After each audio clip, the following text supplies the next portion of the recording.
E aí gente, beleza? No vídeo de hoje a gente vai estar falando sobre o nível 46.1 das Backrooms, The Saline Dunes and the Purgatorial Monastery, ou as Dunas Salinas e o Monastério do Purgatório. Dificuldade de sobrevivência Mites, santificado, perigo moderado, desprovido de criaturas. As Dunas Salinas são um setor independente do nível 46, caracterizado por suas dunas infinitas compostas de sal grosso e branco. O sal está sempre presente, apenas ocasionalmente interrompido por arbustos secos e árvores petrificadas. Ao contrário dos vários estados de tempo que governam o nível 46, as dunas salinas são encontradas em um perpétuo estado de crepúsculo, com um único fenômeno meteorológico presente, sendo as tempestades de sal. Viajar de e para as dunas salinas é impossível durante essas tempestades, pois o sal é impulsionado tão rápido que murcha roupas e carne igualmente. As tempestades são uma camada de proteção para os incautos, embora não seja a única. Pela graça e decreto de nosso patrono, Argus, apenas aqueles que suportam a angústia da culpa e realmente buscam arrependimento poderão entrar nas dunas salinas. Essas proteções e outros encantamentos foram instituídos quando as dunas salinas foram originalmente escolhidas como candidatas à santificação. Foi por causa das propriedades inerentes do solo que os 7 guardiões iniciais, que mais tarde se tornaram os primeiros dos filhos da culpa, decidiram construir sua fortaleza nas dunas salinas. O solo foi selecionado principalmente pelas propriedades repelentes de seu sal, uma vez que funciona como uma defesa natural contra espíritos tortuosos e almas miseráveis, tornando a terra espiritualmente inerte. O monastério, nos confins mais distantes das dunas salinas, elevando-se sobre o céu sem estrelas, repousa o monastério, o lar dos filhos da culpa e guardiões do sítio de enterro profano. É um dos 5 bastiões primários dos Olhos de Argus. Construído em pedra sólida, a estrutura e seus edifícios circundantes foram erguidos para durar. O monastério foi criado tanto como um santuário, com entalhes intrincados, altares e colunas altas, quanto como uma fortaleza, com emés, paredes grossas e nenhuma janela que pudesse arriscar enfraquecer a estrutura. No entanto, o ataque persistente das tempestades de sal e das abominações abaixo fez um estrago na construção imaculada. Ainda assim, as paredes robustas e as torres altas do monastério permanecem fortes contra todos os inimigos e continuarão a fazê-lo nos próximos séculos que virão, protegendo para sempre a entrada do sítio do enterro profano. Os muros defendidos anexados ao monastério também incluem uma série de edifícios e câmaras separadas que complementam suas operações. Elas foram construídas ao longo do tempo, como extensões da construção original, para fornecer funções mais específicas, e incluem uma sala de reunião principal, quartéis dedicados, um repositório e muitas outras salas mais secretas. Vários sistemas mais modernos foram instalados em todos esses edifícios para garantir a comunicação adequada, confiabilidade e segurança, o que faz o seu interior acomodado contrastar com as condições frias e secas das dunas salinas. O monastério serve como um local de reunião para os filhos da culpa, que em uma demonstração incondicional de penitência, voluntariamente fizeram o voto sagrado de proteger o local isolado e o labirinto dos horrores do sítio do enterro profano. Em um local tão remoto, nenhum pecado pode atingir os observadores, exceto os seus próprios, tornando o local perfeito para os rituais de arrependimento e redenção dos filhos da culpa. É nesse santuário isolado que aqueles que recebem exoneração pelos serviços são trazidos para serem treinados na arte dos Olhos de Argus e se tornarem mais um dos filhos da culpa. Pecadores que buscam outros meios de absolvição geralmente também são colocados aqui, impedindo-os de fugir de seus novos deveres. O monastério é o mais antigo de todos os bastiões dos Olhos de Argus e, como tal, é o abrigo de muitas relíquias mais sagradas que o grupo possui. Armas antigas e lendárias, textos ímpios e objetos proeminentes são todos protegidos pelas mãos experientes dos filhos da culpa. Embora alguns desses objetos tenham sido mantidos com reverência, a maioria é retida dentro do monastério por causa do potencial pecaminoso que eles representam nas mãos erradas. Se o monastério cair e todos esses instrumentos forem liberados para atormentar o resto do labirinto, as consequências seriam catastróficas. Entidades do nível 46.1. Como é dito na dificuldade de sobrevivência, esse lugar é desprovido de criaturas. Aparentemente, o ambiente em si é muito hostil para qualquer tipo de entidade viver. É só um deserto de sal. O pessoal que vive nesse nível, pelo visto, só consegue viver porque eles fizeram uma construção lá e eles abastecem essa construção com recursos. Porque se dependesse do próprio nível, eles também não poderiam viver lá. Colônias do nível 46.1. Embora o monastério seja habitado principalmente pelos filhos da culpa, a viagem de andarilhos entre esse local e outros bastiões, como o nível 231 e o enclave, são frequentes. As necessidades do monastério geralmente exigem experiência em práticas fora do treinamento padrão dos filhos da culpa, o que exige a presença de santificadores, intérpretes e inquisidores de diferentes ramos da organização. Nem todos os que estão de serviço no monastério foram alocados intencionalmente. Alguns buscaram voluntariamente a penitência, outros visam testar a si mesmos, fornecendo ajuda no dever sagrado de todos os que estão estacionados no monastério, e também há aqueles que aproveitam a natureza confinada do local para estudar e meditar. Entradas para o nível 46.1. A posição das dunas salinas é um ponto fixo no nível 46. Aqueles que viajam pelo monastério e outros locais de interesse frequentemente são capazes de seguir subconscientemente o caminho para as dunas salinas. É recomendado que aqueles não iniciados nessa prática façam a jornada até esse local durante uma das viagens sancionadas. Caso contrário, eles terão que confiar apenas nas habilidades de sua culpa para guiá-los. Uma vez que o solo tenha sido adentrado, o monastério será facilmente perceptível à distância, e nenhuma projeção adicional precisa ser contornada para alcançá-lo. Saídas do nível 46.1. Para partir, é necessário caminhar na direção oposta ao do monastério com intenção declarada de deixar o lugar. Vamos lá, gente. Essa wiki é bem enigmática e ela quase fala em código de certa forma. Então a gente vai ter que analisar muita coisa. Em primeiro lugar, a dificuldade dessa wiki já identifica ela como relacionada aos olhos de Argus. Os olhos de Argus foi citado, acho que a primeira vez no canal, no vídeo do nível 11, e nunca mais falamos deles até então. Os olhos de Argus são um grupo dos Backrons que segue uma entidade chamada Argus. Vamos lá. A wiki dos olhos de Argus não é das maiores. Ela basicamente explica que o grupo é formado por pessoas que buscam fazer a justiça, que quem vive nos Backrons, os outros grupos, eventualmente se corrompem e deixam de lado o caminho da justiça, e é o dever dos olhos de Argus fazer a justiça nos Backrons. A justiça deles não está totalmente clara. O que seria exatamente essa justiça? Podemos interpretar que seria uma justiça de, sei lá, não matar gente, não xinga o coleguinha, ou podemos interpretar que a justiça dele é, sei lá, torturar gente que eles não gostam, entende? Isso fica totalmente em aberto. Logo, a gente não sabe se eles têm intenções malignas ou benignas. O conceito de justiça pode ser completamente distorcido na mão de quem aplica, e talvez a questão dos olhos de Argus não deixarem claro o que é justiça para eles seja de propósito para deixar em aberto mesmo se eles são do bem ou do mal. E essa justiça deles também envolve as pessoas conseguirem expiar os seus pecados. E isso já puxa a ideia dos olhos de Argus para outro lado. Só a questão da justiça em si passa a ideia deles serem algum tipo de grupo policial ou um grupo de vigilantes, sabe? Mas com essa questão de pecado sendo inserida, começa a passar mais uma ideia de um lado religioso. Lógico que essa questão de pecados pode ser só um modo de falar, mas várias outras coisas deixam claro que sim, eles basicamente seguem uma religião, que existe um deus que eles cultuam, que é o Argus em si. A wiki do Argus também não é muito grande, mas é enigmática também. O Argus seria uma entidade. Inicialmente não existiriam evidências de Argus, e todos os que serviriam como evidência da existência dele teriam morrido ou desaparecido. Com isso, ele seria considerado apenas uma lenda, um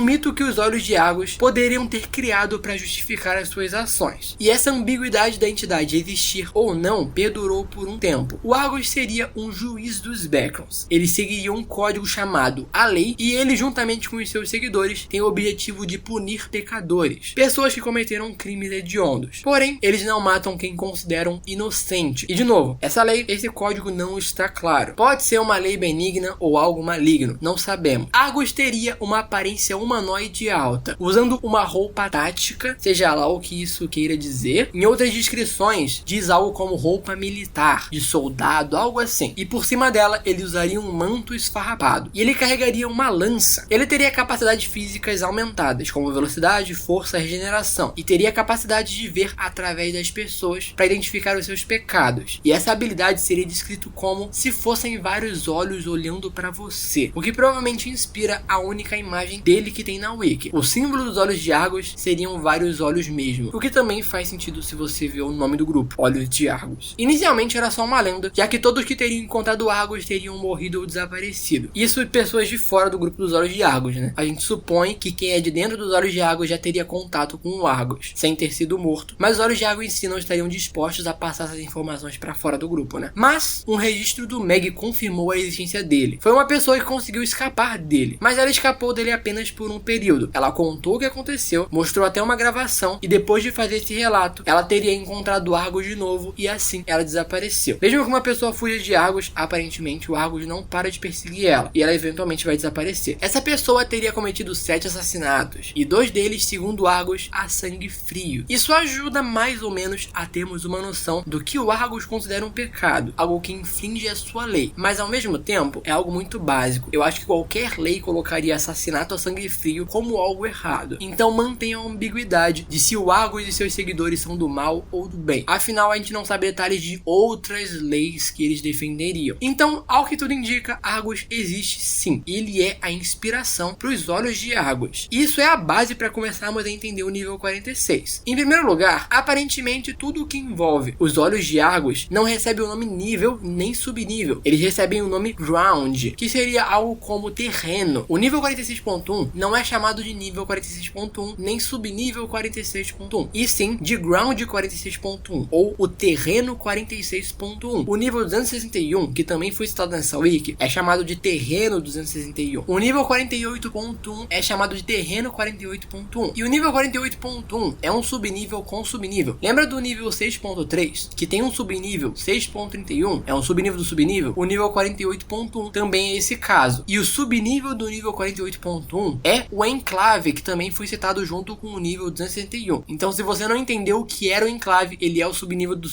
do nível 48. Sobre os filhos da culpa, aparentemente, eles são basicamente só uma ramificação dos olhos de Argus. Faz parte dos olhos de Argus, mas é tipo uma subdivisão. É tipo o Meg. O Meg tem vários grupos separados dentro dele. Por exemplo, a base beta é a base do Meg, que fica no nível 11, é o nome dela. Os filhos da culpa seria a base dos olhos de Argus do nível 46.1. Mas eu não posso afirmar exatamente que os filhos da culpa são a base dos olhos de Argus exclusiva do nível 46.1. Porque pode ser que os olhos de Argus funcionem de uma maneira diferente do Meg. Pode ser que os filhos da culpa sejam uma ramificação que também pode ser achada em outros níveis relacionados aos olhos de Argus. Essa informação não ficou exatamente clara na wiki nem dos olhos de Argus, nem aqui do nível 46.1. Às vezes os filhos da culpa são, sei lá, uma ramificação dos olhos de Argus que fazem uma coisa específica e não um grupo que está retido a um nível específico. A gente não tem como saber isso por enquanto. Seria algo pra gente descobrir com o tempo, fazendo outras wikis dos olhos de Argus para essas coisas ficarem mais claras. Porque o que eu li na wiki dos olhos de Argus e na wiki do Argus em si não dão essa resposta. Então, pra gente complementar isso, a gente teria que ver outros níveis relacionados aos olhos de Argus para entender melhor o funcionamento do grupo. Outra coisa que foi citada nessa wiki mais de uma vez é o sítio do enterro profano. A tradução disso, putz, o nome original é The Profane Burial Site. Site pode ser traduzido para lugar ou sítio mesmo. Não parece que se refere a site, tipo coisa de internet. E esse lugar, esse sítio do enterro profano, é um subnível do nível 46.1. Mais um subnível do subnível. É parecido com a questão do enclave do nível 48.1. E aparentemente, o monastério guarda a entrada para esse lugar. Então isso seria algo para vermos em outro vídeo. Esse vídeo aqui já ficou grande demais, explicando o nível 46.1 em si, os olhos de Argus e o Argus. Então esse sítio do enterro profano fica para um vídeo à parte dele. Outra coisa, eles usaram nessa wiki 2 vezes o termo o labirinto. Não ficou claro para mim o que esse o labirinto significa. Pode ser que em próximas wikis dos olhos de Argus fique mais claro o que eles querem dizer com o labirinto. Eles usam muitas palavrinhas que parecem códigos. Talvez um modo do grupo de se referir aos backgrounds. E a minha teoria é que eu acho que talvez o labirinto seja um modo deles de se referirem a backgrounds em si, já que backgrounds é um grande labirinto, para falar a verdade. Essa é a minha teoria, mas pode ser que em próximos vídeos dos olhos de Argus isso fique mais claro do que realmente o labirinto significa para eles. E bom, eu acho que é isso. Acho que era tudo que a gente tinha para analisar dessa wiki. E esse vídeo é similar ao que rolou com o nível 522. Naquele vídeo o Backgrounds Robotics foi introduzido, e a partir dele outros vídeos do Backgrounds Robotics seriam feitos, tipo o nível 580. Esse aqui é o primeiro nível dos olhos de Argus que fazemos, e em próximos podemos entender mais sobre eles. E comenta aí, Argus, se você assistiu o vídeo até aqui, para eu saber quem assiste o vídeo até o final.